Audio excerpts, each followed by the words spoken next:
અમદાવાદના ચાંદખેડા વિસ્તારમાં એક હત્યાનો બનાવ સામે આવ્યો છે, જેમાં માસીના પ્રેમીને યુવકે છરીના ઘા ઝીંકીને મોતને ઘાટ ઉતારી દીધો. આ ઘટનામાં શું કારણ છે ને પોલીસ તપાસમાં શું બહાર આવ્યું છે, કોણ આરોપી છે, વિગતે વાત કરીએ. વૈષ્ણવજન તો તેને કહીએ જે પીડ પરાઈ જાનાને રે. દર્શક મિત્રો, નવજીવન ન્યૂઝમાં આપનું સ્વાગત છે. હું છું ફૈઝાન. અવારનવાર અમદાવાદમાં કાયદો અને વ્યવસ્થાની કથળતી ઘટનાઓ સામે આવતી હોય છે. સામાન્ય બાબતોમાં હિંસક હુમલાઓ બની રહ્યા છે. ઝઘડાઓના કારણે લોકો એટલા બેફામ બન્યા છે કે હત્યા કરવામાં પણ ખચકાતા નથી. ને આવું જ કંઈક બનાવ છે તે ચાંદખેડા વિસ્તારમાંથી સામે આવ્યું છે, જેમાં ચાંદખેડામાં હુડકાના મકાનમાં રહેતા જે લોકો હતા, જેમાં દીપકોર નામની મહિલા, તે જસમત સિંઘ નામના વ્યક્તિ સાથે છેલ્લા 6 વર્ષથી પ્રેમમાં હતી.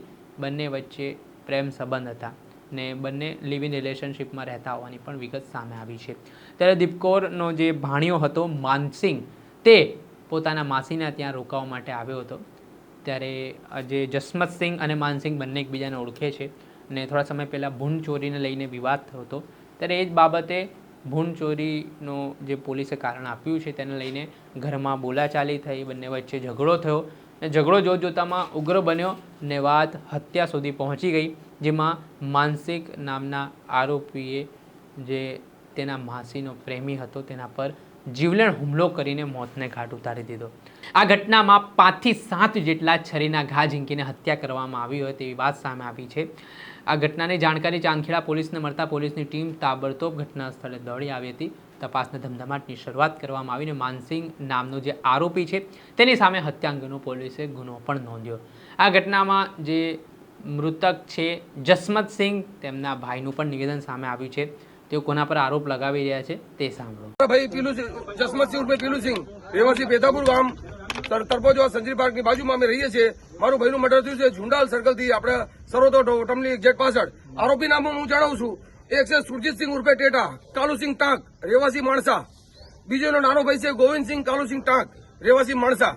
પછી એના ત્રીજો ભાઈ એનો મોટો ભાઈ શમશેરસિંહ કાલુસિંહ ટાંક, રહેવાસી માણસા. અને શમશેરસિંહનો છોકરો દર્શનસિંહ શમશેરસિંહ ટાંક. 4 જણા. અને દીપોસિંહ સન્યાસિંહ એ લેડી છે, એ બાવરી. એ 5 જણા છે. હવે પોલીસ કરી બતાવે. સારું, મારે ન્યાય જોઈએ છે. મારે બીજું કોઈ જોતું નથી. મારો ભાઈ ગયો છે, મારે ન્યાય જોઈએ છે. પોલીસ કરી બતાવે, ફાંસી અપાવે કે ગમે તે કરે, એમને કે આજીવન કારાવાસ કરાવવા. મારા સાહેબ ન્યાય જોઈએ છે.